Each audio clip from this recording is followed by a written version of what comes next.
Halo, jumpa lagi dengan saya Tri Putri Seruan Hati Gula, yang dimana kali ini saya ingin membagikan perangkat pembelajaran dalam pendidikan.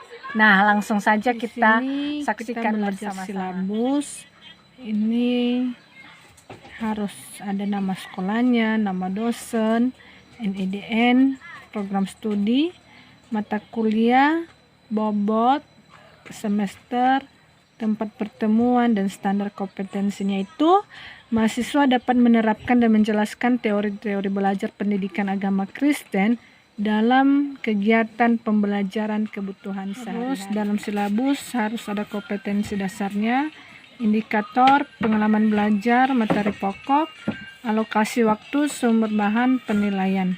Ini sangat penting dalam pembelajaran. Seperti kompetensi dasarnya, menjelaskan pengertian hakikat dan makna belajar. Indikatornya, mahasiswa dapat menjelaskan pengertian belajar, mahasiswa dapat menjelaskan tujuan belajar, dan seterusnya seperti itu,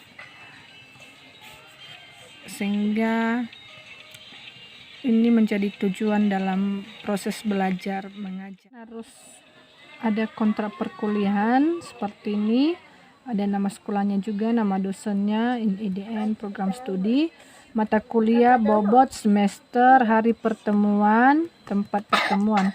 Dan harus juga ada manfaat mata kuliah ini sebagai apa. Mata kuliah teori belajar pendidikan agama Kristen merupakan mata kuliah yang sangat penting dan bermanfaat bagi mahasiswa teologi dan pendidikan agama Kristen sebagai calon guru untuk menolong memudahkan mereka dalam mengajar sekaligus dan menjadikan motivasi dalam mengajar di era modern ini. Jadi ini sangat penting untuk dipelajari mata kuliah ini. Dan deskripsi perkuliahan seperti ini, dengan mempelajari mata kuliah ini maka mahasiswa akan belajar memahami, mengenal, dan mengerti serta mampu menerapkan teori belajar PAK di dalam kehidupannya sehari-hari. Kemudian ada kompetensi dasar dan indikator keberhasilan belajar, ada organisasi materi, ini kegiatan materi apa saja yang akan dipelajari dalam satu semester, dan ini berisikan, mata kuliah ini berisikan ada 6 atau 5 bab materi. Kemudian ada skema teori-teori belajar dan penerapannya sebagaimana berikut. Ini dia. Terus ada pendekatan dan strategi dalam perkuliahan.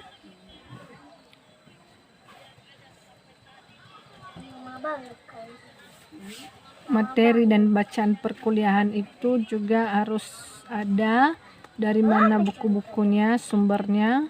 Tugas mahasiswa juga itu harus ada,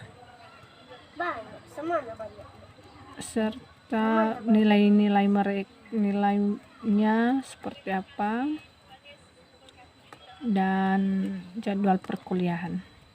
Itu merupakan kontrak perkuliahan selama 1 semester. Ini juga penting dalam proses untuk berlangsungnya tujuan pendidikan dalam pembelajaran dengan baik. Terakhir ada RPP, rencana pelaksanaan pembelajaran.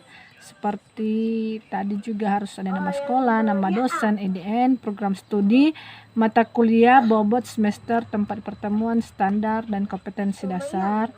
Indikatornya seperti apa, bagaimana mahasiswa dapat menjelaskan pengertian belajar, mahasiswa dapat menjelaskan tujuan belajar, mahasiswa dapat menjelaskan maksud belajar. Jadi dituntut supaya mahasiswa setelah menerima materi dapat menjelaskan kembali apa yang telah didapatkan.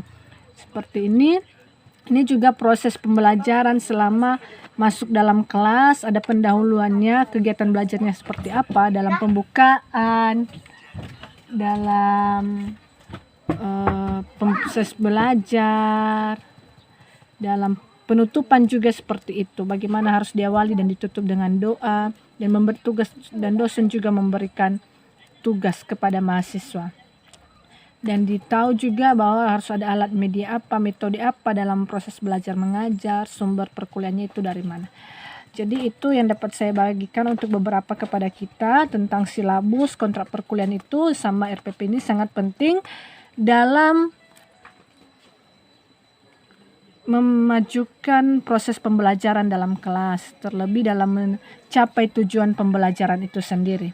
Demikian, kita akan bertemu di channel lain tentang beberapa perangkat pembelajaran lainnya seperti RPS, RTM, dan sebagai selanjutnya saya akan paparkan di channel berikutnya. Demikian, shalom, terima kasih telah mengikuti. Tuhan Yesus memberkati kita semua.